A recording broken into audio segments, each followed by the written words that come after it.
Assalamualaikum warahmatullahi wabarakatuh. Hai sahabat Bawaslu dimanapun Anda berada. Kembali lagi dalam acara Takjil Pengawasan Ngabuburit Sesarangan Ngawasi bersama Bawaslu Kabupaten Grobogan.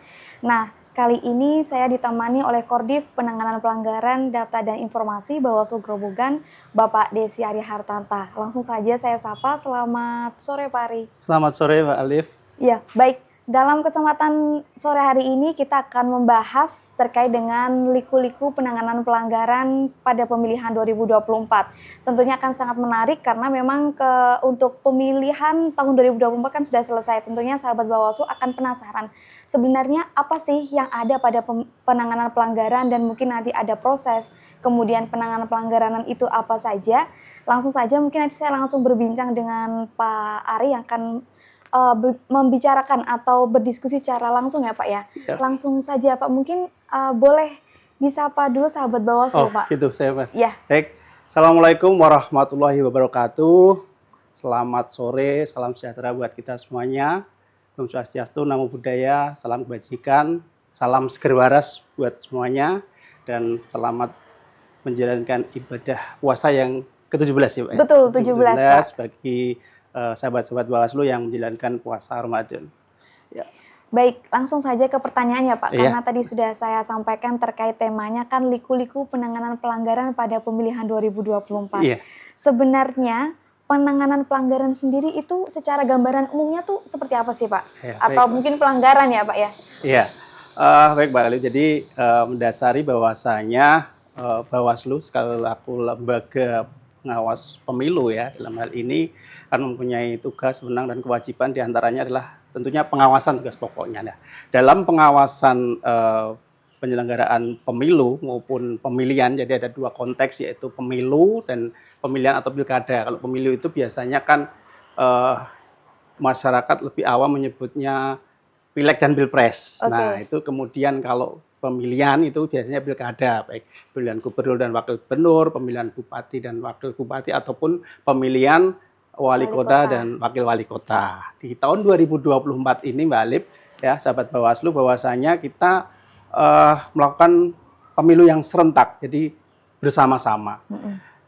Di tahun 2024 sebelumnya ada pemilu tadi yang pileg dan pilpres 2024, kemudian estafet ke pemilihan atau pilkada 2024 ini yang digabung antara pemilihan gubernur, wakil gubernur, dan pemilihan bupati dan wakil bupati, termasuk wali kota dan wakil wali kota. Nah, khususnya di Grobogan tentunya ada pemilihan gubernur dan wakil gubernur Jawa Tengah, dan juga pemilihan bupati dan wakil bupati Grobogan di tahun 2024. Nah, bagaimana dengan penanganan pelanggaran itu sendiri? Secara gambaran umum bahwasanya tadi tugas kita melakukan pengawasan itu diantaranya adalah melakukan pencegahan terhadap hal-hal supaya tidak terjadi pelanggaran, dan juga jika terjadi pelanggaran maka akan ada penanganan pelanggaran itu sendiri. Kalau dulu bahasanya penindakan kan, seperti itu. Sehingga tagline kita selain salam awas itu kan juga ada salam cegah, awasi, dan tindak, gitu Mbak. Jadi seperti itu. Jadi penanganan pelanggaran ini terhadap tindakan-tindakan ataupun mungkin perbuatan-perbuatan yang melanggar atau tidak sesuai dengan ketentuan perundang-undangan dari pemilu maupun pemilihan itu sendiri, Mbak. Oke, baik. Itu kan terkait mengenai gambaran secara umum untuk penanganan pelanggaran. Kemudian Pak Ari, untuk jenis-jenisnya sendiri, apakah mungkin bermacam-macam atau seperti apa? Baik. Jadi di dalam pemilu maupun pemilihan ini kan ada dua resi berdasarkan undang-undangnya sendiri-sendiri juga. Di undang-undang pemilu itu yang kita kenal di undang-undang 7 ya tahun 2017 maupun pembaruannya, kemudian di pilkada atau undang-undang pilkada ini itu kan ada di undang-undang 10 tahun 2016 yang kemarin juga diperbarui di undang-undang 6 tahun 2020. Bahwasanya tadi penanganan pelanggaran itu bersumber dari temuan ataupun laporan dugaan pelanggaran. Temuan ini adalah hasil pengawasan aktif dari pengawas pemilu. Kemudian kalau laporan ini, yang laporan disampaikan dugaan pelanggaran yang disampaikan kepada pengawas pemilihan, yaitu Bawaslu dan jajarannya. Siapa yang bisa menjadi pelapor? Tentunya warga negara Indonesia yang punya hak pilih di wilayah setempat, kemudian juga pemantau pemilu dan juga peserta pemilu itu sendiri atau peserta pemilihan. Kalau peserta pemilihan ya mungkin tim kampanyenya atau mungkin tim sukses atau paslon itu sendiri. Nah, kemudian jika ada dari sumber dugaan pelanggaran tadi, ada kita kategorikan dalam 4 jenis pelanggaran, Mbak, di pemilu itu. Yang pertama adalah pelanggaran kode etik. Ini terkait dengan etika yang berkaitan dengan sumpah janji dari penyelenggara pemilu. Ya. Ada KPU dan jajarannya, kemudian Bawaslu dan jajarannya. Ini biasanya rekomendasinya nanti jika ada penanganannya, rekomendasinya ke DKPP atau Dewan Kehormatan Penyelenggara Pemilu. Namun kalau di penyelenggara ad hoc, sahabat Bawaslu, ini penanganannya bisa direkomendasikan kepada jajaran di atasnya. Misalnya PPK, PPS, KPPS melakukan pelanggaran kode etik itu nanti ke KPU. Kalau jajaran Bawaslu ya ada yang di ad hoc-kan itu di tingkat kecamatan, Panwascam, kemudian pengawas desa, pengawas TPS itu penanganannya ada di Bawaslu kabupaten kota. Nah, itu satu terkait dengan kode etik. Kemudian yang kedua adalah penanganan jenis pelanggaran administratif. Ini berkaitan dengan pelanggaran terhadap tata cara, prosedur maupun mekanisme yang tidak sesuai dengan ketentuan dalam pelaksanaan pemilu atau pemilihan. Itu tentunya berdasarkan undang-undang pemilu atau pemilihan sendiri ataupun peraturan KPU yang biasanya mengatur terkait dengan tata cara tersebut. Nah, ini ada perbedaan nanti di pemilu dengan pemilihan. Kalau di pemilu itu biasanya outputnya adalah putusan, kemudian kalau di pemilihan itu rekomendasi kepada KPU tentunya yang punya aturan terhadap pemilu atau pemilihan tersebut. Kemudian di administrasi sendiri itu juga kita kenal ada administrasi TSM, terstruktur, sistematis dan masif. Itu nanti penanganannya ada di Bawaslu provinsi terkait dengan TSM, baik di pemilu maupun di pilkada, yaitu pilkada biasanya dari Bawaslu provinsi penanganannya. Itu di pelanggaran administratif. Kemudian kita juga kenal pelanggaran tindak pidana pemilu atau pemilihan. Ini terkait dengan perbuatan-perbuatan ataupun kejahatan yang tidak sesuai dengan ketentuan pidana yang ada dalam Undang-Undang Pemilu atau Pemilihan. Ini nanti penanganannya adalah melalui sentra Gakumdu, sentra penegakan hukum terpadu, yaitu tripartit antara Bawaslu selaku pengawas pemilu, kemudian ada kepolisian melalui penyidik kepolisian dan jaksa di kejaksaan. Kalau di Bawaslu Kabupaten Grobogan ya sentra Gakumdunya ada di Bawaslu, kemudian dari Polres Grobogan dan Kejaksaan Negeri Grobogan. Seperti itu Mbak Ali. Ini terkait dengan jenis-jenis pelanggaran. Nah, selain itu ada yang kita kenal pelanggaran perundangan lainnya, Mbak Ali. Ini sebenarnya kalau di pemilihan ini termasuk bukan merupakan pelanggaran pemilihan atau pemilu, namun ketika Bawaslu itu melakukan kajian, oh ini ada pelanggaran ini melanggar undang-undang lain di lain pemilu atau pemilihan. Nah, ini bisa kita garukan sebagai pelanggaran perundang-undang lainnya. Misalnya netralitas ASN, kemudian ada netralitas kepala desa. Ada lagi kita pernah menangani itu terkait dengan kode etik jurnalistik. Nah, ini penanganannya nanti jika itu memang terbukti, nanti rekomendasinya kita teruskan kepada instansi yang bersangkutan. Misalnya kalau ASN itu dulu ke KSN ya, ataupun sekarang ke BKN. Lah, seperti itu. Kemudian kalau kepala desa ya kepada pejabat di tingkat bupati. Nah, kalau kepala desa ke bupati seperti itu, ataupun ke dinas lain terkait dengan mungkin perangkat desa ke Dispermardes seperti itu. Kalau kaitannya kode etik ke Dewan Pers itu Mbak Adi. Jadi jenis-jenis pelanggaran seperti itu. Baik, ternyata memang sangat kompleks ya Pak. Jadi ada 4, kemudian nanti juga penanganan dan outputnya ternyata juga lain-lain. Kemudian bergeser ke ini Pak, karena memang tadi sangat kompleks, karena kan mestinya akan ada banyak penanganan pelanggaran ketika nanti pas waktu pemilu ataupun pemilihan. Kemudian upaya-upaya yang dilakukan Bawaslu Grobogan mungkin untuk menepis pelanggaran-pelanggaran seperti yang tadi Pak Ari jelaskan itu seperti apa? Iya, baik.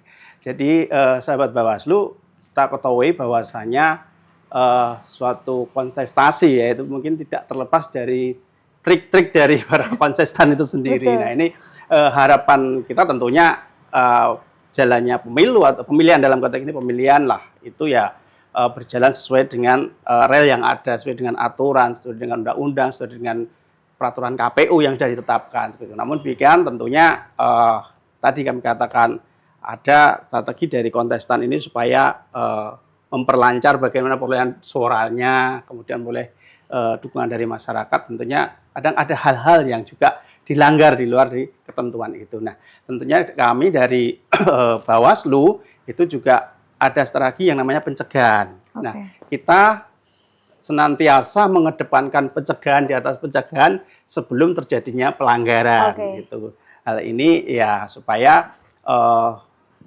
pemilihan atau pilkada itu bisa berjalan dengan baik sesuai dengan aturan seperti itu. Jadi jujur, adil kan seperti itu kan. Nah, ini supaya tidak terjadi pelanggaran, sehingga berbagai macam atau upaya yang kita lakukan diantaranya satu, kita juga sering melakukan koordinasi sesama penyelenggara dengan KPU ataupun juga pihak terkait atau stakeholder ya. Ini juga mungkin kepada pemerintah daerah setempat, itu ada Kesbangpol, Satpol PP, ini kita melakukan koordinasi untuk melakukan pencegahan. Selain itu secara langsung kita melakukan sosialisasi, Mbak Alif. Sahabat Bawaslu, bahwasanya Bawaslu juga melakukan sosialisasi secara masif pada terkait mencegah supaya tidak ada pelanggaran, baik kepada paslon langsung, kemudian kepada tim kampanye, juga kepada masyarakat, dan juga tadi kepada stakeholder itu, baik secara tatap muka maupun juga melalui media sosial kita. Kita gencarkan aturan-aturan seperti ini biar jangan dilanggar kan itu. Jadi sosialisasinya juga seperti itu.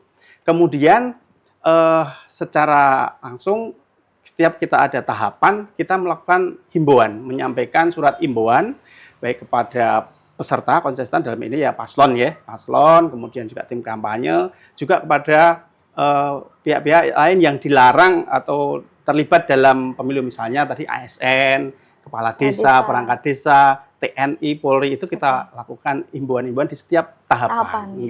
Termasuk kepada KPU selaku penyelenggara, kita juga memberikan himbauan, juga mengingatkan KPU, ini loh tahapannya, misalnya pencalonan, apa yang harus dilakukan KPU step by step-nya supaya sesuai dengan aturan yang ada. Kemudian tahapan kampanye, paslon jangan seperti ini, jangan seperti ini. Kemudian di tahapan lain, misalnya ASN netral, tidak boleh ikut kampanye, seperti itu, Mbak Ali.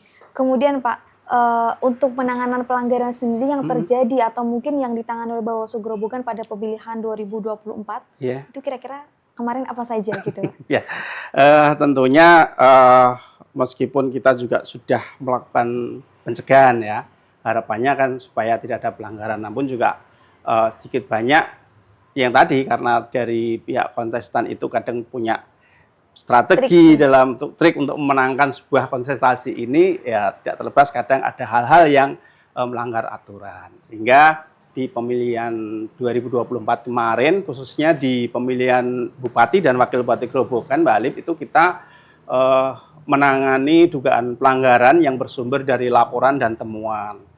Ada 4 laporan yang masuk di Bawaslu Kabupaten Grobogan, di mana 2 laporan ini kita registrasi karena memenuhi syarat formil dan material. Jadi ketentuannya laporan bisa ditindaklanjuti ini harus memenuhi persyaratan material dan formil tadi, Mbak. Misalnya formil itu ya pelapornya ada, terlapornya ada, waktu dan kejadiannya ada, kemudian material misalnya waktu kejadian ini tidak lebih dari 7 hari, kan seperti itu batasannya. Kemudian juga ada bukti yang bisa disampaikan. Ini diantaranya syarat formil material seperti itu. Nah, 2 laporan tidak kita register karena tidak memenuhi syarat formil material. Misalnya diantaranya ada laporan perusakan APK, namun pelakunya tidak diketahui. Pelapornya kita kasih kesempatan untuk memperbaiki laporannya. Mana siapa yang melakukan, nggak tahu, yang penting kita laporan. Tapi ini ya kita sudah berterima kasih kepada partisipasi masyarakat yang melaporkan, ini rata-rata dari WNI juga, WNI yang punya hak pilih di Grobogan, sehingga ya kita hargai, kita hormati, terima kasih atas laporannya. Dan terhadap laporan ini kalau tidak memenuhi syarat material, kita bisa melakukan penelusuran. Namun ya lagi-lagi ada kendala tentunya di sana. Itu tadi terkait dengan sumber dari laporan. Jadi ada 2 laporan yang kita register, kemudian juga ada 2 temuan yang kita register dan kita tangani. Yang laporan yang pertama ini terkait dengan lagi-lagi perusakan alat peraga kampanye. Iya, dilaporkan oleh WNI, kemudian juga terlapornya juga WNI juga. karena di pasal 69 ini ada larangan kampanye itu bahwa dalam kampanye dilarang melakukan merusak alat peraga. Itu kita kenakan di pasal 187. Sehingga penanganannya karena ini pidana, ya, tindak pidana, itu kita tangani melalui sentra Gakumdu. Namun demikian, setelah kita terima, kemudian kita lakukan kajian dengan memanggil para pihak, pelapor, saksi, kemudian terlapornya juga. Ini kita terkendala dalam pemenuhan alat buktinya. Yang ini susah sekali ternyata antara pelapor, kesesuaian antara pelapor dan saksi, kemudian dengan terlapor ini dalam hasil klarifikasinya kurang sinkron. Jadi hanya menduga-duga ini loh yang rusak, tapi yang rusak mana buktinya juga nggak ada. Itu di lapangan biasanya seperti itu, Mbak Ale. Jadi kendalanya di pembuktian ataupun barang bukti yang disampaikan juga kurang kuat untuk kita kaji, untuk kita teruskan, dan unsur-unsur pidananya kadang juga tidak terpenuhi. Salah satunya misalnya perusakan alat peraga kampanye ini di KPU, alat peraga kampanye yang dimaksud seperti apa sih? Apakah harus resmi dari KPU seperti yang divalidasi KPU itu, atau mereka yang bikin sendiri itu termasuk alat peraga kampanye yang legal gitu. Nah ini juga ada dinamikanya di sana. Tapi kemarin di penanganan pelanggaran terkait laporan alat peraga kampanye ini tidak terbukti sehingga dihentikan di pembahasan Gakumdu kedua. Kemudian laporan yang kedua ini terkait dengan ujaran kebencian, Pak. Ujaran kebencian dan juga politisasi sara yang dilakukan oleh salah satu ulama yang mendukung salah satu paslon, kemudian buat video seperti viral itu. Iya, sangat viral. Kemudian ada WNI juga yang melaporkan karena ini viral kan, dilaporkan ke Bawaslu dan memenuhi syarat formal material, sehingga kita tangani juga pengenaannya di pembahasan pertama Gakumdu ini kan bahas tentang pasal yang disangkakan. Itu juga melanggar di pasal 187 ayat 2 tentang tadi melanggar larangan kampanye, huruf B dan C ya, itu menghasut, menghina seperti itu, dan juga memfitnah atau kita kenal biasanya dengan black campaign, kampanye hitam. Nah itu di situ. Namun demikian lagi-lagi dalam kajian bersama dengan Gakumdu, penyidik dan jaksa ini di pembahasan kedua juga tidak memenuhi unsur. Walaupun kita juga mengundang saksi, Mbak. Jadi selain tadi pelapor, saksi dari pelapor, terlapor, kita juga saksi ahli. Kita mengundang ahli ya, ahli bahasa ini terkait benar nggak ini seperti ini itu melanggar nggak? Nah ini dari ahli menyatakan ini sebenarnya melanggar juga terkait dengan kontennya. Namun lagi-lagi kita bahas di Gakumdu kan, di Gakumdu mungkin karena untuk penyamaan pemahaman ini kan ada 3 lembaga ini yang punya pandangan sendiri-sendiri. Satu misal ini ujaran ini belum bisa dikatakan ujaran kebencian. Iya, ke arah hanya menyebut satu paslon, tidak menyebut paslon yang satunya. Sementara ada lagi, loh kita kan hanya 2 paslon, berarti kalau dia menganggap paslon ini, berarti yang satunya yang di kebenciannya ke arah situ seperti itu. Tapi ya itu tadi dinamika di pembahasan Gakumdunya, kemudian juga pelakunya atau terlapornya ini Pak Kiai waktu itu yang viral itu juga dinilai bukan merupakan subjek hukum dari pasal yang disangkakan, walaupun subjek hukumnya ada setiap orang, namun di sini setiap orang itu yang dimaksud ya tentunya yang melakukan kampanye, diantaranya mungkin ya paslon sendiri, tim sukses, atau yang didaftarkan di KPU. Gitu Mbak. Jadi seperti itu prosesnya, sehingga selain itu kegiatan itu juga bukan merupakan kegiatan kampanye, dia hanya membuat video. Jadi kalau kampanye kan kegiatan menyampaikan visi misi program, ada jadwalnya juga ya seperti itu. Nah ini hal-hal seperti itu yang juga menjadi bahan kajian dalam penanganan pelanggaran, sehingga di pembahasan Gakumdu kedua kasus ini juga dianggap belum memenuhi unsur-unsur pidana yang disangkakan. Terkait dengan temuan lagi ya, sekarang temuan yang kedua itu temuan ini yang satu ini terkait dengan netralitas penyelenggara. Jadi ada staf. Jadi kode etik, Mbak. Jadi tadi kita tangani dari pidana, ini kode etiknya ada, Mbak, temuan. Temuan itu kode etik sahabat Bawaslu. Jadi si pelaku ini menggunakan baju atau kaos yang bergambar paslon. Sementara diketahui bahwa pelaku ini adalah seorang staf sekretariat PPS. Jadi Penyelenggara panitia juga ya? penyelenggara PPS di tingkat desa. Ya walaupun sekretariat tapi dia juga sebagai penyelenggara sehingga kita kenakan kode etik, kemudian secara jelas buktinya juga ada foto, kemudian ada video dia menggunakan itu. Nah, ini kita rekomendasikan ke KPU dan dari KPU menindaklanjuti dengan penghentian kepada yang bersangkutan.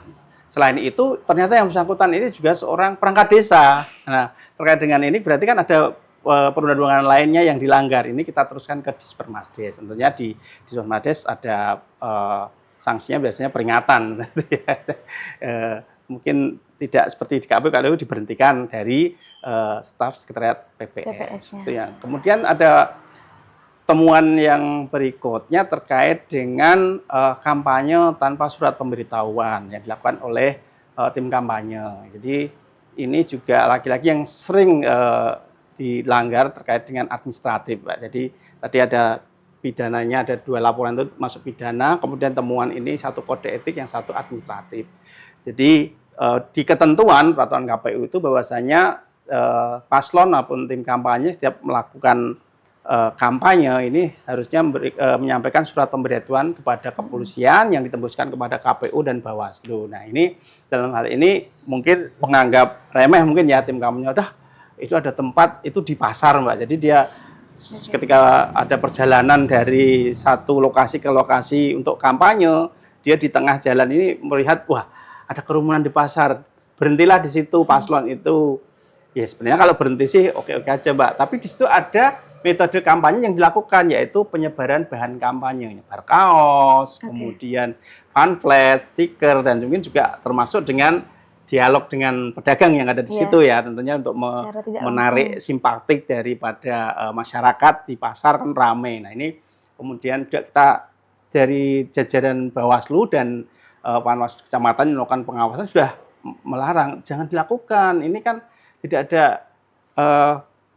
kalau di kepolisian namanya STTP kampanye, surat tanda pemberitahuan kampanyenya nggak ada jadwal kampanye di sini. Nah, ini akhirnya kita kenakan pelanggaran administratif, kita rekomendasikan ke KPU dan KPU memberikan peringatan tertulis kepada tim kampanye yang bersangkutan. Oke, sangat menarik ya Pak. Jadi kayaknya penanganan pelanggaran di pemilihan 2024 yang ditangani Bawaslu juga ternyata kompleks juga ya? Ya, kompleks. Dari 4 tadi kita juga menangani perandangan lainnya, Pak. Jadi banyak sekali di tahapan pra pencalonan itu kita menangani penerusan kepada BKN, Badan Kepegawaian Negara, terkait dengan ASN yang melanggar netralitas, kaitannya dia ASN ini pengen mencalonkan diri sebagai bupati, namun tidak menggunakan statusnya aktif sebagai ASN aktif, tapi dia tidak menyampaikan cuti di luar tanggungan negara. Nah, itu kan dari ketentuan surat SKP, keputusan bersama antara BKN, Bawaslu, dan instansi lainnya itu ada itu pasal di mana ASN itu tidak boleh melakukan pendekatan kepada partai politik untuk mencalonkan dirinya, kecuali dengan surat izin cuti di luar tanggungan negara tadi. Kemudian juga dilarang memasang gambar. Nah, ini kebetulan ASN ini si ASN ini sudah banyak memasang gambar di wilayah Kabupaten Grobogan, sehingga banyak sorotan, loh, ini kan ASN aktif, dia kemudian di pemberitaan surat kabar dia juga mendaftarkan atau ikut penjaringan sebagai calon. Nah, ini kemudian kita tangani, kita teruskan ke BKN. Waktu itu ada transisi, Mbak, di mana sebenarnya ditangani ke ASN, tapi ke ASN sudah selesai, kemudian ditangani oleh BKN, dan ini kasusnya juga sangat dinamakannya juga sangat penuh liku-liku, Mbak. Karena penanganannya dari sejak tahapan pencalonan itu sanksi yang diberikan, rekomendasi dari kita ke BKN sudah mengeluarkan rekomendasi kepada Bupati selaku pejabat pembina kepegawaian ini memberikan sanksi kepada ASN yang bersangkutan ini berupa penurunan penurunan pangkat, itu satu tahap di bawahnya. Ini baru dilaksanakan setelah kemarin selesainya pemungutan suara. Baik, baik sebelum saya ke pertanyaan terakhir Pak, ada satu Iya. pertanyaan lagi. Karena memang di Bawaslu pada pemilihan 2024 itu kan banyak menangani pelanggaran atau baik tadi ada temuan dan laporan ya. Mm-mm. Kemudian kiranya evaluasi seperti apa Pak yang akan dilakukan mungkin untuk tentunya di pemilihan 2024 dan di pemilu atau pemilihan yang akan datang. Betul. Ya baik Mbak Alif dan sahabat Bawaslu, tentunya dari dinamika tadi yang kita sampaikan itu ada berbagai kendala juga dalam penanganan pelanggaran itu sendiri. Nah ini hal yang bisa kita evaluasi tadi terkait dengan penyampaian rekomendasi ke BKN ini juga perlu penyamaan dengan pihak Pemda. Artinya BKN itu punya aplikasi yang namanya sistem berbagi terintegrasi. Ini ternyata harus penyamaan pemahaman yang dimaksud seperti apa antara Bawaslu, kemudian dari pihak Pemda ini atau BKD lah atau bawah kepanjangan dari BKN itu, jadi perlu lagi proses untuk penyamaan pemahamannya sehingga penentuan penyampaian kasus, kemudian rekomendasi dan saksinya itu bisa berjalan dengan efektif efisien. Kemudian hal lain terkait dengan penanganan pelanggaran ini terkait waktu, Mbak. Terbatasnya waktu di mana kalau pilkada ini kan hanya diberikan waktu penanganan 3+2 hari kalender.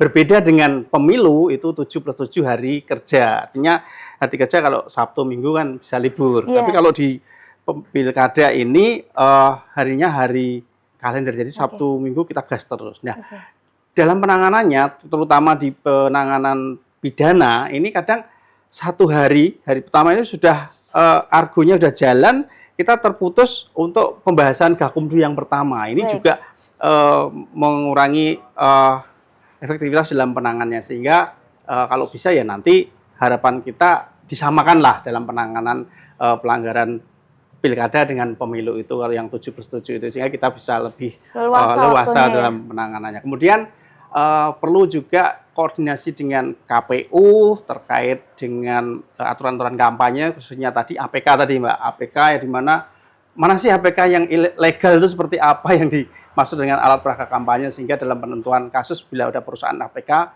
kita bisa menanganinya dengan sebaik-baiknya. Kemudian hal lain juga terkait penertiban alat peraga kampanye itu juga kemarin masih tali ulur sebenarnya ini bagiannya KPU atau Satpol PP yang punya perda karena pelanggaran APK itu kebanyakan adalah melanggar peraturan perda yang ketentuannya juga dituangkan dalam aturannya KPU sehingga ini perlu untuk dilakukan koordinasi lebih lanjut, penyamaan pahaman antara penyelenggara pemilu juga penegak hukum yang lain.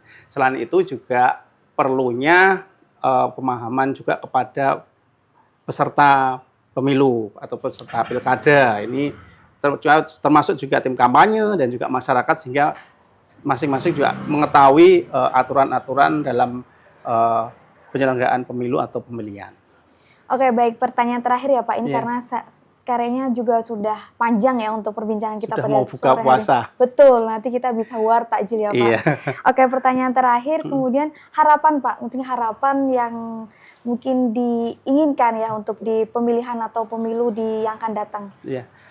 Harapan tentunya kita berharap supaya jalannya pemilu dan ada berlangsung dengan jujur dan adil dan secara hierarkis ini bahwa pemilu dan pilkada itu adalah sebuah proses demokrasi. Demokrasi itu dimulai dari rakyat untuk rakyat dan oleh rakyat sehingga harapan kami bahwa suatu lembaga penyelenggara pemilu di bidang pengawasan dalam pengawasan ini juga mengharap peran serta dari masyarakat itu sendiri karena mereka juga harus menjaga demokrasi karena suara rakyat ini yang menentukan kan demokrasi ini sehingga dalam proses khususnya penanganan pelanggaran juga ada pelibatan dari masyarakat ini melalui pengawasan partisipatif. Masyarakat juga bisa aktif melaporkan kepada Bawaslu bila mana ada pelanggaran-pelanggaran yang ada di lapangan. Kita kan terbatas untuk SDM pengawasan ini sehingga perlu bantuan dari masyarakat melalui pengawasan partisipatif. Kemudian dalam proses penanganan bila mana ada yang punya bukti itu bisa sampaikan kepada Bawaslu, kemudian bisa menjadi saksi yang baik ya. Saksinya harus mengetahui kan melihat. Nah, kadang juga pelapor tuh saksinya salah-salah iki jarene tok, iki jarene kae lah. Ini yang valid ya, kita kendalanya dalam penanganan ini kurang valid, sehingga untuk menentukan kasus ini apakah benar-benar terbukti atau tidak itu juga perlu bantuan dari masyarakat yang menjadi saksi.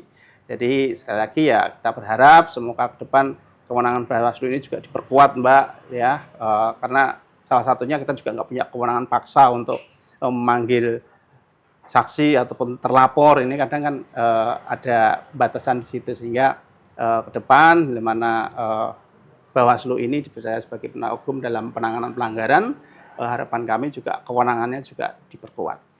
Oke, baik gitu Pak Ari untuk perbincangan pada takjil pengawasan kita di sini kali ini. Sebenarnya masih banyak yang perlu kita bincangkan ya, karena dan untuk ini kan bila mana masyarakat juga pengen informasi, di Bawaslu Kabupaten Gerobokan, khusus saya sendiri, divisi penanganan pelanggaran juga ada divisi Datin, data dan informasi. Di sana ada PPID yang menyediakan berbagai data tentang kepemiluan yang dibutuhkan oleh masyarakat. Silahkan kunjungi website PPID Bawaslu Kabupaten Gerobokan. Karena ini kan iklannya saya. Betul.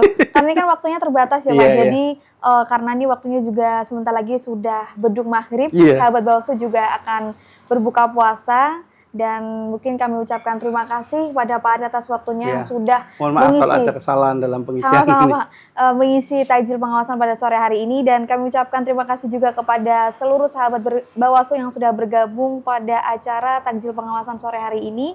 Semoga ini apa yang telah kita diskusikan bermanfaat ya Pak ya. Kita masih ada beberapa edisi lagi untuk takjil pengawasan, tentunya akan kita bahas dengan tema yang sangat menarik. Dari kami cukup sekian ya Pak ya. Akhir kata, wassalamualaikum warahmatullahi wabarakatuh.